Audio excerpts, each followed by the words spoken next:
નમસ્કાર દર્શક મિત્રો, હું છું રૂપલ લુણીચિયા. સંપૂર્ણ ન્યૂઝમાં આપનું સ્વાગત છે. થરાદ તાલુકાના ગઢસીસર ગામમાં આવેલું પ્રાથમિક આરોગ્ય પેટા કેન્દ્ર છેલ્લા 4 વર્ષથી કંડમ જાહેર કરવામાં આવ્યું હોવા છતાં હજુ પણ એ જર્જરિત ઇમારતમાં કાર્યરત છે, જેના કારણે કર્મચારીઓ અને દર્દીઓમાં ભયનો માહોલ જોવા મળી રહ્યો છે. આ આરોગ્ય કેન્દ્ર હેઠળ 2 ગામો આવરી લેવાયા છે અને આશરે 3000થી વધુ લોકો તેની સેવા પર નિર્ભર છે. ગમે ત્યારે ધરાશાયી થઈ શકે તેવી આ ઇમારતમાં 3 કર્મચારીઓ જીવના જોખમે ફરજ બજાવી રહ્યા છે.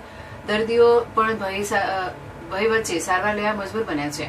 ગ્રામજનોના જણાવ્યા મુજબ ઇમારત વર્ષોથી બિનસુરક્ષિત હાલતમાં છે, છતાં તેને તોડી પાડવા કે વૈકલ્પિક વ્યવસ્થા ઉભી કરવાના કોઈ પગલાં લેવાયા નથી. અનેક રજૂઆતો છતાં કાર્યવાહી ન થતાં લોકોમાં રોષ ફેલાયો છે. સ્થાનિકોએ તાત્કાલિક આ ઇમારત દૂર કરીને આધુનિક સુવિધા સાથે નવું આરોગ્ય કેન્દ્ર બનાવવાની માંગ ઉઠાવી છે, જેથી કોઈ અનિચ્છનીય ઘટના બનતા પહેલા જ લોકોની સુરક્ષા સુનિશ્ચિત થઈ શકે. આ અંગે થરાદ ટીએચઓ જેપાલે જણાવ્યું હતું કે ગઢસીસર સરકારી દવાખાનું જર્જરિત હાલતમાં હોવાથી ત્યાં કામગીરીમાં તકલીફ પડે છે. સરકાર પાસે નવી જમીનની માંગણી કરવામાં આવી છે અને જમીન મળતા જ નવા હોસ્પિટલના નિર્માણ માટે કાર્યવાહી કરવામાં આવશે.